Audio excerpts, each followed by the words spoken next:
ভালকৈ পঢ়া ফল ভগৱানে দিব। শ্ৰীমদ ভগৱদ গীতাৰ এটা মাত্ৰ শ্লোকে অধ্যয়নৰ প্ৰতি আগ্ৰহী কৰি তুলিব সন্তানক। শ্ৰীমদ ভগৱদ গীতাত আছে কৰ্মণ্যেৱাধিকাৰাস্তে মা ফলেষু কদাচন, অৰ্থাৎ কৰ্ম কৰা ফলৰ আশা নকৰিবা। এতিয়া শিক্ষাৰ্থীয়ে কৰ্ম কৰিব মানে পঢ়িবও কিন্তু ফল নাপাব, সেইটো কেনেকৈ সম্ভৱ?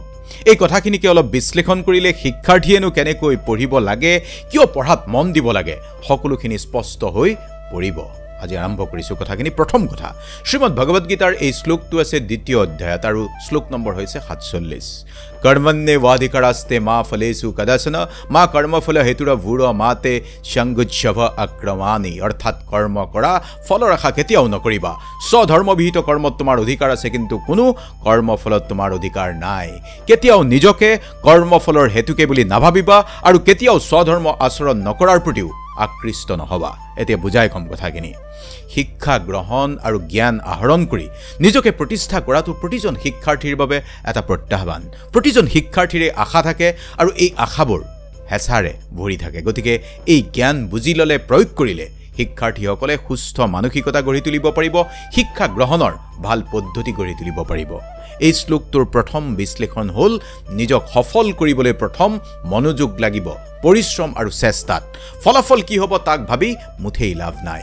আজিৰ প্ৰতিযোগিতামূলক পৃথিৱীখনত শিক্ষাৰ্থীসকলে প্ৰায়ে ভাল গ্ৰেড নিশ্চিত কৰা, পৰীক্ষাত ভাল ফলাফল প্ৰদৰ্শন কৰা, ভাল স্থান লাভ কৰাৰ চিন্তাত থাকে।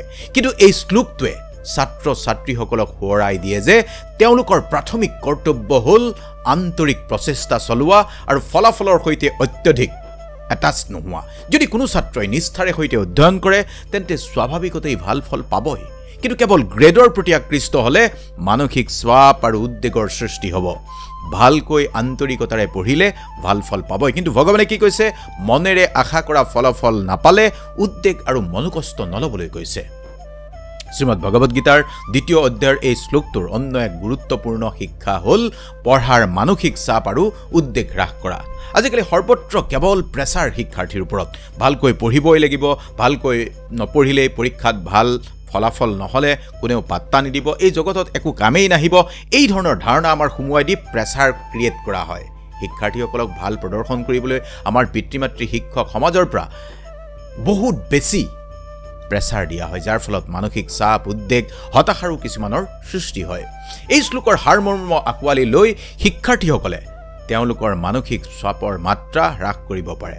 মাৰ্কছ আৰু ফলাফলৰ চিন্তা কৰাৰ পৰিৱৰ্তে তেওঁলোকে শিক্ষা গ্ৰহণ আৰু আত্ম উন্নতিৰ ওপৰত গুৰুত্ব দিব লাগে, যাৰ ফলত অধিক শান্তিপূৰ্ণ এক ভাল শৈক্ষিক যাত্ৰা আৰম্ভ হ'ব।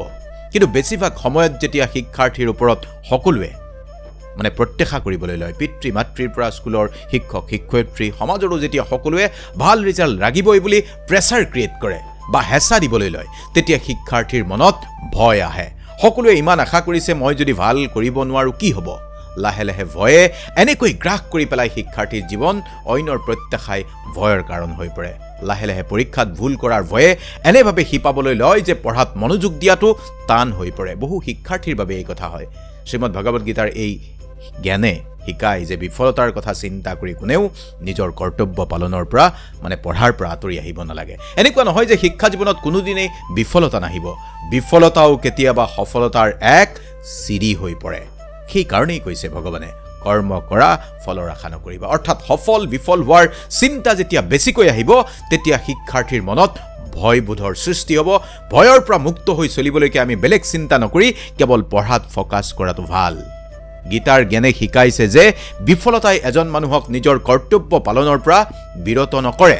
প্ৰতিটো বিফলতা সফলতাৰ বাবে এটা ষ্টেপিং ষ্টোন আৰু ইয়াৰ ফলাফলতকৈ প্ৰক্ৰিয়াটোৰ ওপৰত প্ৰাথমিক গুৰুত্ব দিয়া উচিত। এতিয়া গ্ৰোথ মাইণ্ডছেট উৎসাহিত কৰিব লাগিব শিক্ষাৰ্থীক। এই শ্লোকটোৱে গ্ৰোথ মাইণ্ডছেটক উৎসাহিত কৰে, য'ত শিক্ষাৰ্থীসকলে পুৰস্কাৰৰ পৰিৱৰ্তে জ্ঞানৰ স্বাৰ্থত শিক্ষাক যাতে আঁকোৱালি লয়। কেৱল ব্যক্তিগত বিকাশ আৰু শিকাৰ আনন্দৰ বাবে অধ্যয়ন কৰা এজন ছাত্ৰই কেৱল মাৰ্কছ বা কেৰিয়াৰৰ সম্ভাৱনাৰ বাবে অধ্যয়ন কৰাতকৈ বিষয়বস্তুৰ গভীৰতা বুজি এটা অভ্যাস কৰা উচিত। এই শ্লোকটোত তাকে কোৱা হৈছে। কি কোৱা হৈছে? কৰ্মত তোমাৰ অধিকাৰ আছে, ফলত নাই। অৰ্থাৎ তোমাৰ পঢ়াটোত অধিকাৰ আছে, পঢ়াৰ পিছত ফলাফলত নাই। এইখিনি কথা আৰু অলপ যদি সৰলকৈ আপোনাক বুজাই কওঁ, ইয়াৰ অৰ্থ খুবেই বিশাল। শিক্ষাৰ্থীৰ জ্ঞান পিপাসু মানসিকতাক উৎসাহিত কৰা অৰ্থাৎ পঢ়ি যোৱা পঢ়াৰ ফলত কি পাবা সেইটো ডাঙৰ কথা নহয় ভালকৈ পঢ়িলে জ্ঞান লাভ হ'ব আৰু সেই জ্ঞানেই সমস্ত জীৱনত ডাঙৰ প্ৰাপ্তিত সহায় কৰিব পৰীক্ষাৰ ফলাফল ভাল গ্ৰেড ভাল নম্বৰো কেতিয়াবা জীৱনত গৌণ হৈ পৰে গতিকে এজন ছাত্ৰই কেৱল পৰীক্ষাত নম্বৰ বেছিকৈ গোটোৱা বা কেৰিয়াৰৰ সম্ভাৱনাৰ বাবে পঢ়াতকৈ বিষয়বস্তুৰ ওপৰত গভীৰভাৱে জ্ঞান আহৰণ কৰাৰ মানসিকতা গঢ়ি তুলিব লাগিব যি কথা এই শ্লোকটোৱে কৈছে যে ভৱিষ্যত জীৱনতো কাম দিব আমাৰ বেছিভাগ শিক্ষাৰ্থীৰে দীৰ্ঘসূত্ৰিতাৰ বেমাৰ আছে এই ধৰক গণিত বা ইংৰাজী অলপ টান পায় গতিকে কমকৈ পঢ়ে বা একেবাৰে নপঢ়ে কিছুমানে পিছলৈ পঢ়িম বুলি পেলাই থয় কিছুমানে বুজি নোপোৱা বিষয়টো একেবাৰে শেষত পঢ়িম বুলি পেলাই থৈ দিয়ে প্ৰকাষ্টিনেশ্যন তেতিয়া আৰু বেয়া হয় ইয়াৰ ফলত কৰ্ম কৰা মানে ফলৰ আশা কৰা মানে টান পোৱা বিষয়টো পঢ়িব লাগিব কিন্তু ভগৱত গীতাই শিকাইছে যে ফলাফলৰ প্ৰতি মোহ নোহোৱাকৈ কাম কৰিব লাগিব এজন ছাত্ৰই বেয়া ফলাফলৰ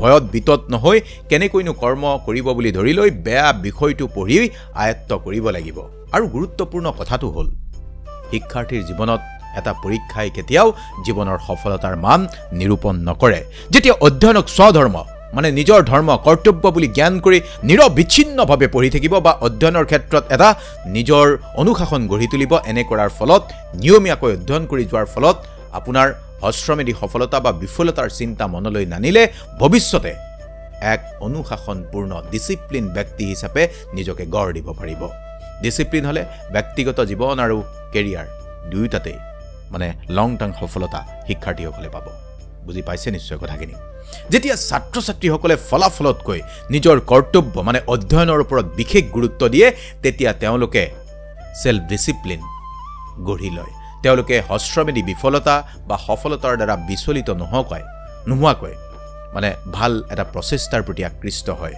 এইটোৱে জীৱনত লং টাৰ্ম বেনিফিট শিক্ষাৰ্থীসকলক দিয়ে আজিৰ শিক্ষাৰ্থীয়ে বহুতেই শৰ্টকাট বিচাৰে পঢ়াটো জীৱনৰ সফলতাৰ ক্ষেত্ৰতো যি বিচাৰে তৎক্ষণাত লাগে কিন্তু বাস্তৱ পৃথিৱীত সময়তকৈ আগত কিছুমান বস্তু যে পোৱা নাযায় তাক মনত ৰাখি শিক্ষাৰ্থীয়ে পঢ়া কামটো জীৱনৰ ডেইলি হেবিট কৰি ল'ব পাৰিব লাগিব অৰ্থাৎ দৈনিক পঢ়াৰ অভ্যাস কৰিবলৈ ধৈৰ্যৰ মূল্য বুজিব লাগিব শ্ৰীমদ ভগৱত গীতাৰ এই শ্লোকৰ অৰ্থ আৰু বিশাল ধৈৰ্য সহকাৰে দৈনিক পঢ়া শুনাৰ অভ্যাস গঢ়ি তুলিলে নিজকে ধৈৰ্যশালী এজন ব্যক্তি ৰূপেও গঢ় দিব পাৰিব গীতাৰ এই এটা মাত্ৰ শ্লোকৰ অন্তৰালত থকা এই জ্ঞানখিনি বুজি প্ৰয়োগ কৰি শিক্ষাৰ্থীসকলে শিক্ষা গ্ৰহণৰ প্ৰতি এটা পজিটিভ মাইণ্ডছেট গঢ়ি তুলিব পাৰিব মানসিক চাপ হ্ৰাস কৰিব পাৰিব বিফলতাৰ ভয়ক অতিক্ৰম কৰিব পাৰিব সেলফ ডিসিপ্লিন পাৰ্সন হিচাপে নিজকে গঢ়ি তুলিব পাৰিব গ্ৰোথ মাইণ্ডছেট গঢ়ি তুলিব পাৰিব শিক্ষাক কেৱল এটা উদ্দেশ্যত মানে পৰীক্ষা কেন্দ্ৰিক বিষয় হিচাপেহে চাব নালাগে বৰঞ্চ